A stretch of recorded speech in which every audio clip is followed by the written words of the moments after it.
Buongiorno, rieccoci qui sull'italiano per tutti step by step per la 12ª lezione del corso di lingua che ho elaborato per aiutarti a imparare la lingua più bella del mondo, l'italiano. Oggi continuiamo il discorso sul nome che abbiamo iniziato nella puntata numero 11. Per chi ha visto la lezione numero 11 e ha risposto nei commenti di quel video alla domanda finale sul genere maschile o femminile dei nomi che ho scritto alla lavagna, queste sono le risposte. Complimenti, la maggior parte di voi non ha fatto errori. Bravi. La difficoltà maggiore evidentemente veniva dalle parole che hanno la terminazione E. Quando il nome termina con ale, ile, ore, ione, ice, ite, siamo capaci di determinare il genere maschile o femminile. Ma purtroppo non tutti i nomi che hanno per ultima lettera la E hanno una di queste terminazioni. Notte e cane, per esempio, non rientrano in questa lista. Mano a mano che il tuo vocabolario aumenta, riconoscerai facilmente il genere delle parole che hanno la terminazione E. E arriviamo adesso ad analizzare una delle regole fondamentali della grammatica italiana, quella che regola la formazione del plurale dei nomi. Prendiamo come punto di partenza per questa lezione la lista di nomi sulla quale hai lavorato nell'ultima settimana. Si tratta di nomi comuni di genere misto, maschile e femminile, come hai potuto determinare. Il maschile è abbreviato con la lettera M, il femminile con F. Se invece parliamo di numero del nome, vediamo che tutti questi nomi sono di tipo, quindi di numero, singolare. Abbrevierò singolare con la lettera S. Come possiamo formare il plurale di un nome comune? I nomi propri, infatti, non hanno plurale. In lingua italiana, per formare il plurale, non dobbiamo fare altro che sostituire l'ultima lettera, che ti ricordo è una vocale, con un'altra vocale, applicando questa regola, che ti invito a copiare e a tenere sempre in mente. Per i nomi terminanti con la lettera O, eliminiamo la lettera O e al suo posto scriviamo la I. Quindi il plurale di albero è alberi. Un albero, due alberi. Il plurale di zaino è zaini. Quello di tavolo è tavoli. Pavimento al plurale fa pavimenti. Un pavimento, due pavimenti. Per i nomi in A, con la terminazione A, sostituiamo la A con la E. Il plurale di testa è teste. Quello di vela è vele. Il plurale di rosa è rose. Bottiglia fa bottiglie. Tazza fa al plurale tazze. Se il nome termina con la lettera E, non dobbiamo fare altro che sostituire la E con la lettera I.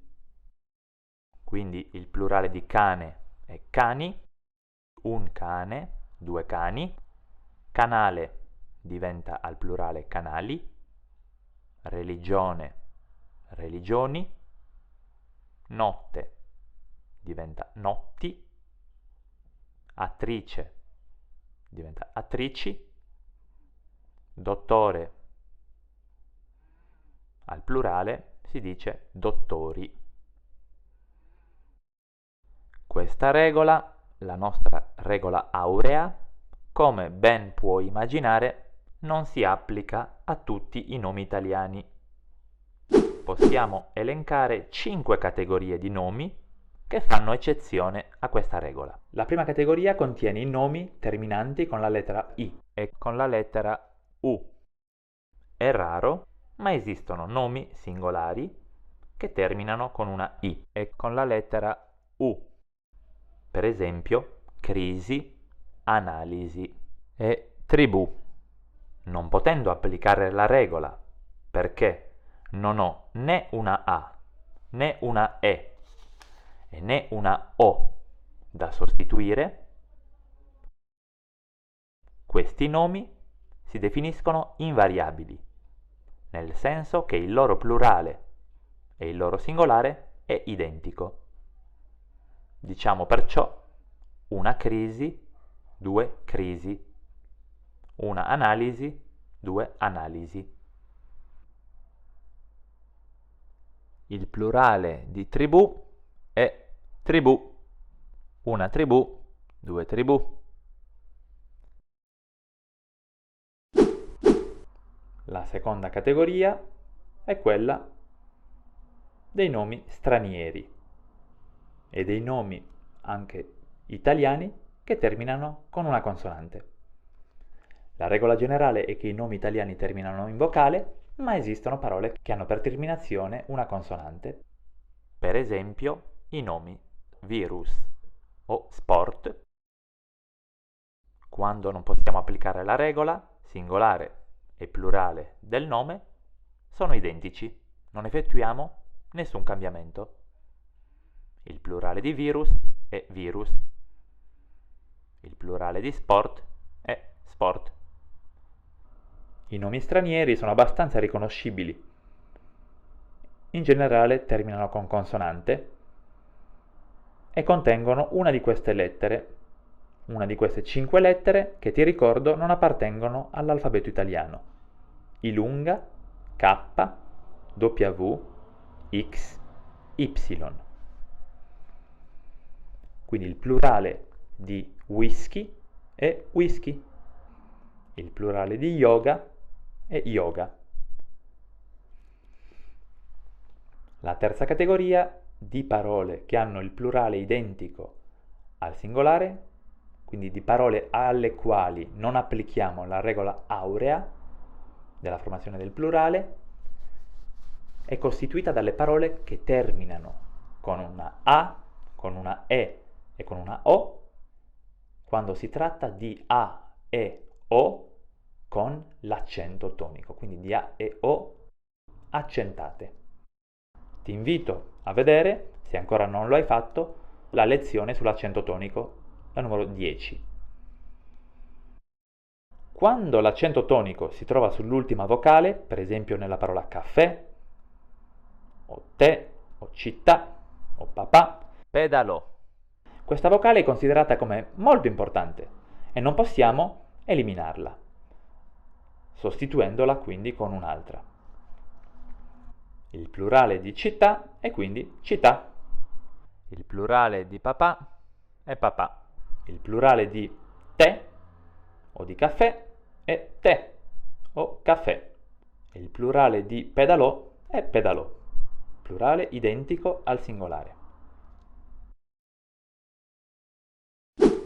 Dobbiamo ancora analizzare le ultime due categorie di nomi invariabili. Ma vedo che questa lezione dura un po' troppo. Quindi ci salutiamo per oggi e ci ritroviamo fra 7 giorni per continuare a parlare di formazione del plurale dei nomi. Analizzeremo anche alcuni nomi che formano un plurale in modo leggermente irregolare. Se hai delle domande o dei dubbi, scrivi pure nei commenti. Cercherò di risponderti.